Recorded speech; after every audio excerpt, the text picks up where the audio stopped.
जय महाराष्ट्र मातोश्रीने बोलले सर. हो जय महाराष्ट्र. हा संजय गायकवाड साहेब बोलते सर. हो सर केम साहेब बोलणार सर. हो.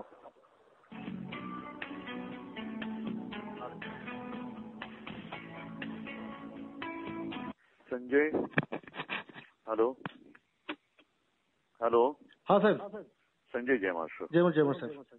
बरं कसं काय तुमच्याकडे परिस्थिती सगळी? साहेब माझ्या मतदारसंघात आणि बुलढाण्यापासूनचे जे वरचे तालुके आहेत त्याच्यामध्ये एकच पेशंट आहे. बरं. पण खालचा जो मलकापूर मतदारसंघ आहे जिथलं नगरपालिका प्रशासन आणि अधिकाऱ्यांच्या ढिसाळ नियोजनामुळे तिथे खूप म्हणजे जवळपास 70-75 पेशंट गेलेले आहेत. अरे बापरे. हो आम्ही इतकं चांगल्या पद्धतीनं आमचं शहर आणि आमचा परिसर दाबला. लोकांना खूप कॉपरेट केलं. आपण सक्तीनं वागलो. गर्दी होऊ दिली नाही आणि त्याचा परिणाम असा की आजच्या तारखेमध्ये आमच्याकडे एकही पेशंट नाही. नाही ना? नाही नाही नाही. मी मलकापूर करतो कंट्रोल तिकडे देतो सूचना. हो हो हो सर.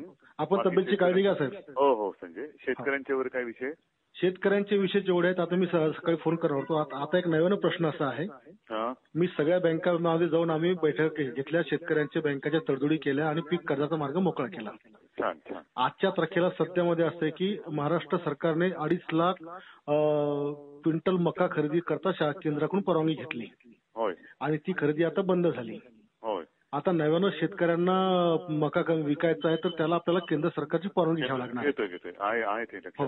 आणि ज्या ज्या वेळेला शेतकऱ्यांचे विषय आले मी विकास खारगेंना सांगितल्यानंतर ते संध्याकाळपर्यंत मार्गी लागले. ना? हो हो चालतं. काही असलं सांगत खरं. हो साहेब. हो. आणि लोकांना काही कमी पडू देऊ नका. अजिबात नाही साहेब. तुम्हाला लोक इतके म्हणजे आश्चर्य करून राहिले की जो माणूस सभागृहात कधी गेला नाही ज्याने सीएमची खुर्ची पहिल्यांदा सांभाळली ते इतकं चांगलं काम करताय. तुम्ही आहात ना? मी थोडीच काय करतोय. नाही मी तर आम्ही तर आहे साहेब. ठीक आहे. आनंदात राहा.